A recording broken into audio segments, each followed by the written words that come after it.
ಕೇವಲ 33 ಕಿಲೋಮೀಟರ್ ಅಗಲ ಇರುವಂಥ ಆ ಒಂದು ಹಾರ್ಮೋಸ್ ಜಲಸಂಧಿ ವಿಶ್ವದ ತೈಲ ಸಾಗಣೆ ಏನಿದೆ ಅದರ ಕುತ್ತಿಗೆ ಅಂತ ಹೇಳ್ಬೋದು.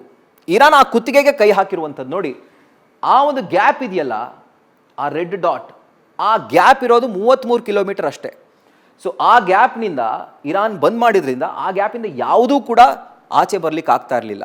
ಯುರೋಪ್ ಆಗಿರ್ಬೋದು, ರಷ್ಯಾ ಆಗಿರ್ಬೋದು, ಎಲ್ಲದರಿಂದ ಬರುವಂಥ ತೈಲ ಟ್ಯಾಂಕರ್ಗಳು ಆ ಹರ್ಮೂಸ್ ಜಲಸಂಧಿಯನ್ನು, ಸ್ಟ್ರೈಟ್ ಆಫ್ ಹರ್ಮೂಸ್ ಅಂತ ಏನು ಕರೀತಾರೆ, ಅದನ್ನು ದಾಟ್ಕೊಂಡೇ ಬರಬೇಕು. ಬಟ್ ಈಗ ನಮ್ಮ ದೇಶಕ್ಕೆ ಸಂಬಂಧಪಟ್ಟಂಥ ಹಡಗುಗಳು ಅಥವಾ ನಮ್ಮ ದೇಶದ ಹಡಗುಗಳಿಗೆ ಮಾತ್ರನೇ ಇರಾನ್ ಒಪ್ಪಿಗೆಯನ್ನು ಕೊಟ್ಟಿರುವಂಥದ್ದು.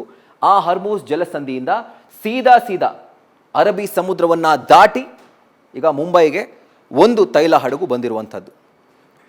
ಸೊ ಯಾಕದು ಅಷ್ಟು ಕ್ರೂಷಿಯಲ್ ಅಂತಂದರೆ, ಅದರ ಸುತ್ತಮುತ್ತ ಇರುವಂಥ ಜಾಗ ಏನಿದೆ ಲ್ಯಾಂಡ್ ಲಾಕ್, 4 ಭಾಗ ಅಥವಾ 3 ಭಾಗ ಅದು ಭೂಮಿಯಿಂದಾನೇ ಕೂಡಿರುತ್ತೆ. ಕೇವಲ ಒಂದು ಭಾಗ ಮಾತ್ರ ಓಪನ್. ಇನ್ನು ಮಿಕ್ಕಂತೆ ನೀವು ಮೇಲೆ ಹೋಯ್ತು ಅಂತಾದರೆ ಯಾವುದೇ ಥರದ ಸಮುದ್ರ ಇರೋದಿಲ್ಲ.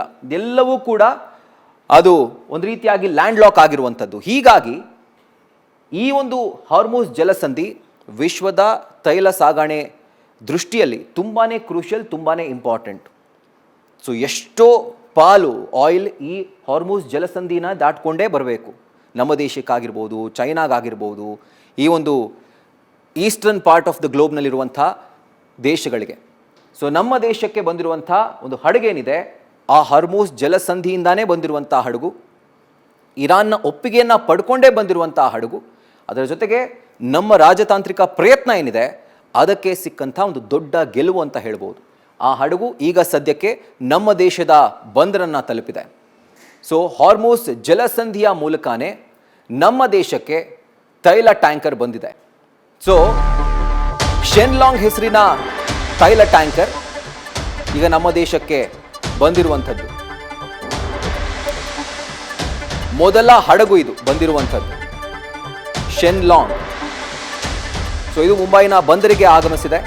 ಸುಮಾರು 1,35,335 ಮೆಟ್ರಿಕ್ ಟನ್ ಕಚ್ಚಾ ತೈಲವನ್ನು ಹೊತ್ತು ಈ ಹಡಗು ಮುಂಬೈನ ಸಮುದ್ರ ತೀರಕ್ಕೆ ಆಗಮಿಸಿದೆ. ತತ್ಕ್ಷಣಕ್ಕೆ ಹಾಗಿದ್ರೆ ಇವತ್ತು ಬಂತಲ್ಲ ನಾಳೆಯಿಂದಾನೇ ಸರಿ ಹೋಗುತ್ತಾ ಅಂತಂದ್ರೆ ಇಲ್ಲ.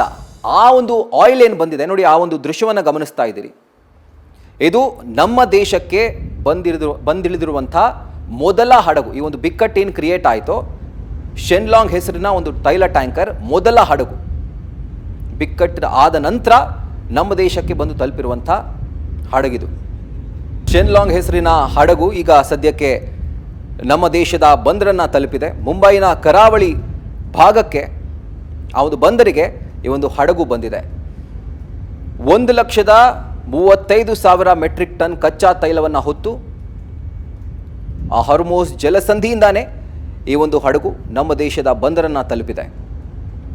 ಸೊ ಇಲ್ಲಿರುವಂಥ ಕ್ರೂಡ್ ಆಯಿಲ್ ಎಕ್ಸ್ಟ್ರಾಕ್ಟ್ ಆಗಬೇಕು, ಅದು ಪ್ರೊಸೆಸ್ ಆಗಬೇಕು, ಅದಾದಮೇಲೆ ಎಲ್ಲವೂ ಕೂಡ ಸಪ್ರೇಟ್ ಆಗಬೇಕು. ಪೆಟ್ರೋಲ್, ಡೀಸೆಲ್, ಕೆರೋಸಿನ್ ಎಲ್ಲ ಸಪ್ರೇಟ್ ಆಗಬೇಕು.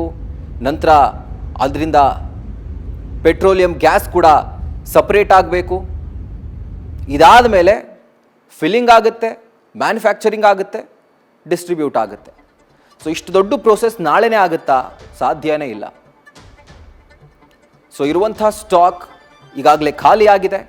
ಬಟ್ ಈ ಒಂದು ಹಡಗು ತಂದಿರುವಂಥ ಕಚ್ಚಾ ತೈಲ ಇದೆಯಲ್ಲ, ಎಲ್ಲೋ ಒಂದು ಕಡೆ ಒಂದು ಸಮಾಧಾನ ಅಂತ ಹೇಳ್ಬೋದು. ನ್ಯೂಸ್ ಫಸ್ಟ್, ನಿರ್ಭೀತಿಯಿಂದ ನಿಮ್ಮ ಪರವಾಗಿ.